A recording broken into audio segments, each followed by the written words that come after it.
The Church Growth and Giving Show, your resource for growing faithful communities. Brought to you by Vanco, helping tens of thousands of churches thrive for over 20 years. Join Jordan and Andy as they share insights drawn from decades of church giving and engagement expertise. Hey, Jordan, here's a topic we definitely need to hit. You know how we always stress the importance of making visitors feel at home in our churches? It's something you can't mention too often. First impressions can truly shape someone's experience with a church. That welcome moment is huge. I was thinking about that and came across this great resource full of tips and templates for writing church membership welcome letters. It's not just about saying hello, it's about creating a connection from the very start. Connection is vital. A welcome letter, when done well, makes someone feel seen and appreciated before they even set foot in another service. And if we're being honest, sometimes churches get so caught up in planning and logistics that they forget how powerful a personal touch can be. One thing that stood out is how important it is to keep these letters short and personal. Not too flowery, just heartfelt. That's such a key point. You want it to feel like a conversation, not a brochure. Addressing people by their first name, giving them space to ask questions, even inviting them to participate or get involved. It builds trust. You're tapping into something there. The article recommended avoiding spiritual jargon too early. Instead of throwing in heavy doctrinal terms or ministry names right away, just keep it simple. Engage people in a conversational way. Right. Because for a new member, even terms like fellowship hall or midweek discipleship session might sound foreign. A warm welcome is about clarity, not complexity. And the delivery methods were also super interesting. Physical letters are still great, kind of nostalgic in a good way, but digital formats like email or even social media posts have their place, especially for younger visitors. That's where multi channel communication becomes your friend. Email sticks around in someone's inbox and is easy to reread. A printed letter feels intentional, and a quick Instagram welcome, that can go a long way with Gen Z. Here's something I hadn't considered: making sure that no matter what channel you use, the letter has essential info, like where can they find your church online? Is there a newsletter? Who should they contact with questions? It's all about removing friction. The more accessible we are, the more likely people are to lean in. I always say, make engagement easy and natural. Now, this was clever. Some churches include a question in the letter, like, what stood out to you during your visit? Or even, is there something you're hoping to find in a church home? That's not just clever, that's gold. Questions invite dialogue, and when a new member feels like their voice matters, they're more likely to stay. Agreed. Oh, and let's talk envelopes. The article said investing in nice envelopes, maybe with the church logo, a handwritten touch, even a stamp, can elevate the whole experience. It's like packaging a gift. If you take time with the outside, it says something about the care you've put into what's inside. There were also some templates included. We'll get into those in a bit, but I was surprised by how flexible they were. You could easily tailor them for specific roles, like a note from the church office or one directly from the pastor. And that's where you can showcase your church's personality. Whether it's a traditional congregation or something more contemporary, your welcome letter should reflect who you are as a faith community. I think we sometimes forget these little touches matter. They're often what people remember long after the first visit. First visits are about environment, but letters, they're about emotional connection. And when you combine the two, you're building something lasting. One of my favorite templates was the one from the pastor. It had this genuine tone, not preachy, just heartfelt. The pastor introduces themselves, talks about the community, and offers personal support. That's big, right? Absolutely. When a pastor takes time to personally reach out, even through a letter, it builds that pastoral care foundation right away. People want to know their spiritual leader is approachable and that there's someone guiding the community who actually sees them. And the cool thing is, it wasn't a long letter, just a few lines about the heart of the church and an open door to ask for help or prayer. That balance between warmth and brevity really struck me. I think brevity with sincerity is powerful. You don't need 10 paragraphs to express love and welcome. A couple of lines from the heart, maybe a scripture verse, and that's enough to open a relationship.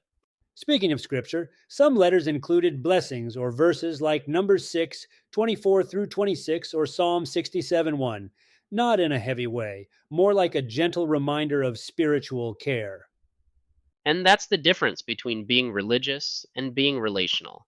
Including scripture should feel like an invitation, not a statement. When you quote a verse that aligns with the tone of your welcome, it resonates deeper. There was another cool idea in the article: introduce new members to the community through a letter, sort of flipping the script, letting existing members know who's joined, encouraging them to connect after service. That's brilliant. It's like throwing a party and actually telling your guests who the new faces are. Makes it easier for people to break the ice, say hi, maybe even start friendships that last beyond Sunday mornings. And for the new members, that moment of being introduced, it says, you're not just welcome here, you're wanted here. That's the kind of culture that grows churches, not because of programs, but because of people feeling known and valued. There were a couple of templates around giving too. One gently introduced donation opportunities. It didn't push, it just laid out the ways the church serves and said, if you'd like to help, here's how. That's the way to do it. Stewardship starts with invitation, not obligation. If new members already feel connected, supporting the church feels like joining a mission, not paying dues. Another one I liked gave a rundown of upcoming events, Bible studies, classes, and seasonal services with dates, times, even food details. It's one thing to say, we hope to see you, but giving specifics helps people plan and prioritize. Yes, and it answers the question before it's even asked. What's next? That kind of clarity makes it easier for someone to go from visitor to participant.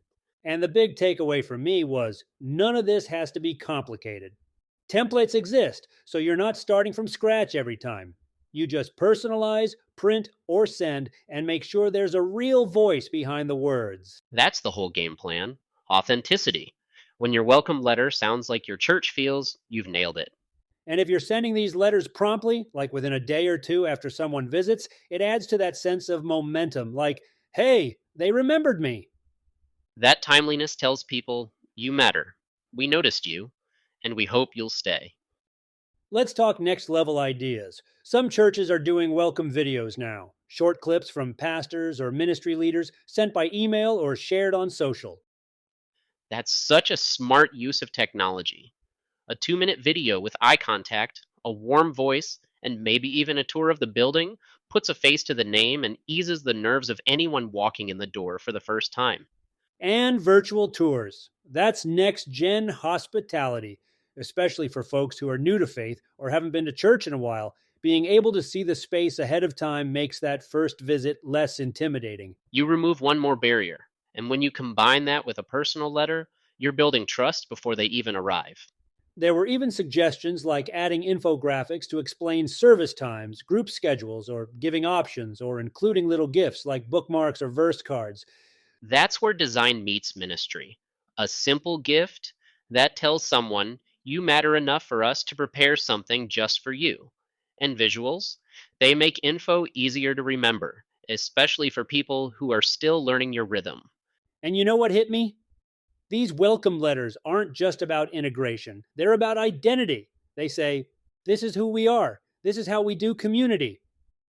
They introduce your church, but they also express your values: hospitality, generosity, compassion, simplicity, all of it wrapped in a letter. And every time you update that template, whether it's once a quarter or once a year, you're refining how your church speaks to the world.